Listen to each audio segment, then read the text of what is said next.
میں ملتان کا رہائشی ہوں۔ آج سے 9 سال پہلے 2014 میں میرے دوست نے مجھے ایک فیس بک گروپ جوائن کروایا۔ تب میری عمر 17 سال تھی اور تب میں کالج میں پڑھتا تھا۔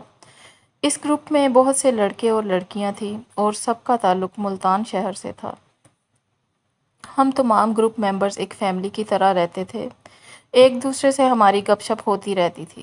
اس گروپ میں ایک لڑکی تھی جو مسلسل میری پوسٹ کو لائک اور کمنٹ کرتی تھی اور میں بھی کبھی کبھی اس کی پوسٹ پر لائک اور کمنٹ کر دیا کرتا تھا۔ وہ لڑکی بہت ہی دکھی پوسٹیں شیئر کرتی تھی۔ مجھے یہ بالکل اچھا نہیں لگتا تھا اور میری اس کے ساتھ ہمدردی بھی ہوتی تھی۔ ایک دن میں نے اس سے دکھی ہونے کی وجہ پوچھ ہی لی لیکن اس نے نہیں بتایا اور بات کو ٹال دیا۔ میں نے اپنی زندگی کے بارے میں سب کچھ اس کو بتا دیا تھا لیکن میں نے جب اس سے اس کی بارے میں پوچھا تو اس نے مجھے یہ جواب دیا کہ صحیح وقت آنے پر میں آپ کو سب کچھ بتا دوں گی۔ پھر میں نے اس کا نمبر مانگا تو اس نے مجھے دے دیا۔ اب ہماری واٹس ایپ پر بات ہونا شروع ہو گئی۔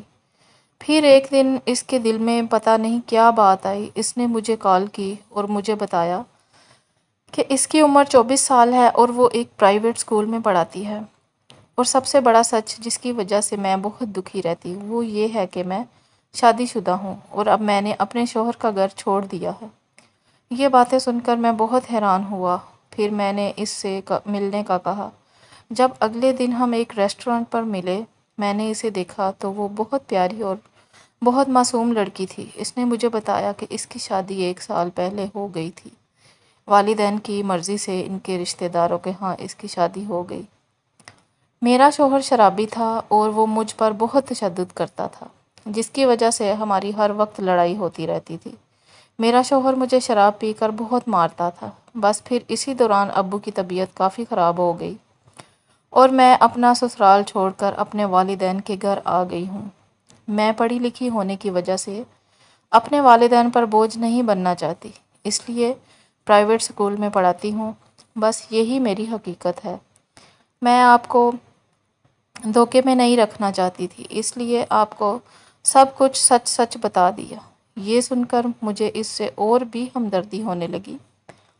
اس کی اور میری عمر میں 7 سال کا فرق تھا۔ وہ میرا بہت خیال رکھتی تھی۔ وہ مجھے ہر وقت سمجھاتی رہتی تھی کہ زندگی میں کبھی کوئی غلط کام مت کرنا۔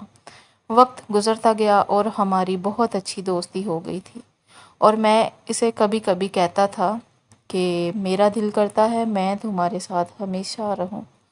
وہ ہنستی تھی اور مجھے کہتی تھی کہ نہیں، ایسا نہیں ہو سکتا۔ ہم دونوں کی عمر میں بہت فرق ہے کیونکہ وہ جانتی تھی کہ ہمارا معاشرہ ایسے رشتوں کو کبھی تسلیم نہیں کرتا جس میں لڑکی بڑی ہو اور لڑکا کم عمر۔ یہ تلخ حقیقت ہے ہمارے معاشرے کی۔ 2 سال ہو گئے تھے ہمارے اس رشتے کو اور اس نے اپنے شوہر سے طلاق لے لی۔ وقت گزرتا گیا اور وقت گزرنے کے ساتھ ساتھ میں اسے بہت پسند کرنے لگا تھا اور اس سے شادی بھی کرنا چاہتا تھا۔ وہ مجھے پسند ضرور کرتی تھی لیکن اسے یہ پتہ تھا کہ دنیا والے ہمارے اس رشتے کو کبھی قبول نہیں کریں گے اور زندگی کا سارا سکون برباد کر دیں گے۔ میں نے بہت ضد کی اور یہاں تک کہ اس کے لیے جان دینے کی بھی کوشش کی۔ وہ میرا یہ پاگل پن دیکھ کر مان گئی اور شادی کے لیے راضی ہو گئی۔ میں نے اپنے گھر والوں کو اس کے گھر رشتہ بھیجنے کا کہا۔ میں نے اس کے بارے اپنی امی سے بات کی اور اس کے بارے امی کو سب کچھ سچ سچ بتا دیا لیکن میری امی نہیں مانی اور میری امی نے صاف صاف انکار کر دیا اور اس سے دور رہنے کا کہا۔ امی نے کہا کہ لوگ کیا کہیں گے۔ میرے ابو کو جب اس بات کا پتہ چلا تو انہوں نے مجھے بہت مارا اور میرا باہر جانا بند کر دیا لیکن مجھے اس کی عادت ہو چکی تھی۔ میں چھپ چھپ کر اس سے ملا کرتا تھا اور اسے گھر والوں کے سلوک کے بارے میں بھی بتایا۔ وہ بہت پریشان ہو گئی کیونکہ وہ میرے بغیر نہیں رہنا چاہتی تھی۔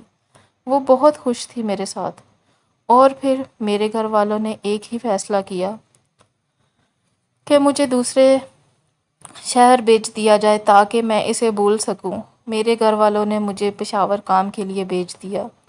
کچھ عرصے میں ہی وہاں میرا موبائل چوری ہو گیا اور میرا اس سے رابطہ ختم ہو گیا۔ مجھے وہاں بہت کام کروایا جاتا تھا اور چھٹی بھی نہیں ملتی تھی۔ اور میں نے یہی سوچا ہوا تھا کہ وہ میرا انتظار کر رہی ہوگی، اور اب جب ملتان جاؤں گا تو نکاح کر لوں گا اس سے۔ آخر 3 سالوں بعد میں اپنے گھر واپس آیا۔ سب بہت خوش ہو گئے، لیکن میں خوش نہیں تھا۔ پھر میں نے اس کا پتہ کیا، لیکن مجھے وہ کہیں نہیں ملی۔ مزید پتہ کروانے پر پتہ چلا کہ وہ جہاں رہتے تھے اب وہ وہاں سے چلے گئے ہیں۔ میں نے اسے بہت ڈھونڈا، لیکن اس کا کہیں پتہ نہیں چلا۔ اب جب کبھی بھی مجھے اس کی یاد آتی ہے تو دل بہت روتا ہے، اور مجھ سے یہ برداشت نہیں ہوتا۔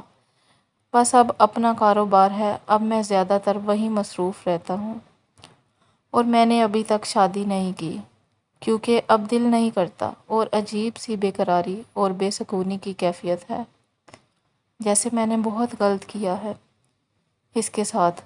مجھے اب گھر والے اکثر کہتے رہتے ہیں کہ شادی کر لو، شادی کر لو، لیکن جب تک میں اس سے معافی نہ مانگ لوں مجھے میری زندگی میں سکون نہیں آئے گا، کیونکہ مجھے احساس ہوتا ہے کہ میں نے اسے چھوڑا ہے۔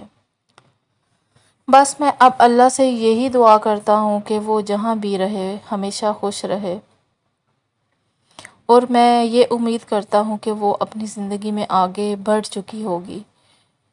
میرے گھر والے میری وجہ سے بہت پریشان ہیں۔ اب میں کیسے سمجھاؤں انہیں کہ میں اسے کبھی نہیں بھول سکتا۔ بس اب میری یہی کوشش ہے کہ میں سب کو خوش رکھوں، اور شادی بھی بہت جلد کر لوں گا اگر اللہ نے کسی کا نصیب میرے ساتھ جوڑا ہے تو، کیونکہ ہوتا وہی ہے جو میرا اللہ چاہتا ہے، اور اسی میں ہی انسان کی بہتری ہوتی ہے۔ میری دعا ہے کہ اللہ پاک سب کے نصیب اچھے کرے، آمین۔